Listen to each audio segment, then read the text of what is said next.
Welcome to my house. Ahlan wa sahlan, marhaban bikum, khush amadid. This is my house, this is your house. I'll be talking about my personal life, I'll be talking about my social life, my lectures, my teachings, my works, my writings. I hope we can learn from each other and see my life as your life. Thank you.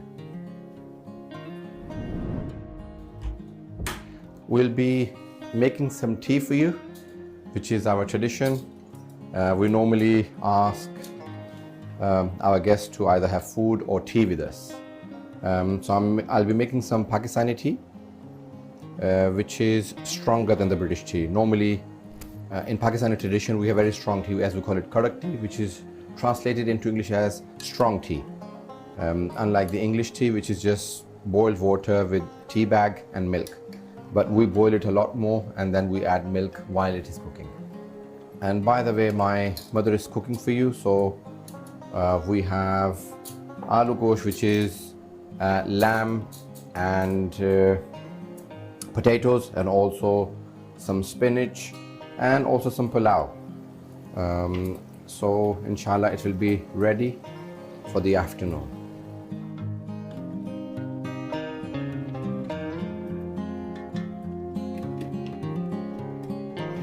Now we'll be adding some milk to the tea, which will make it ready to be drunk. My parents came to the United Kingdom in 1960s and they went back in the 70s, and I was born in Lahore.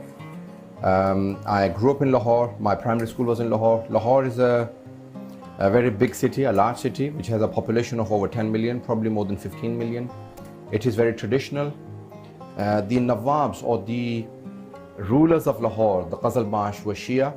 So it has a lot of Shia domination. So there are probably 2 million Shias in Lahore.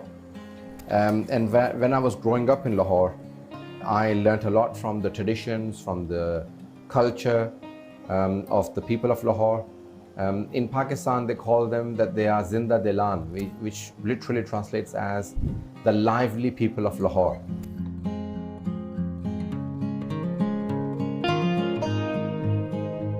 While I was growing up in Lahore, my grandfather, he was a scholar. He was a religious scholar. His father was also a scholar. So I was influenced by my grandfather and my grandmother. My grandfather was a religious scholar, but my grandmother was a reciter. She used to recite majalis.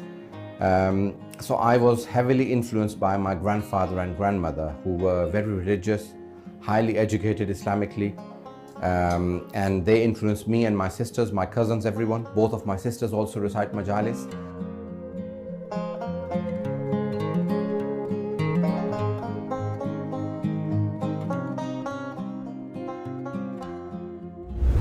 We'll now be going to the living room.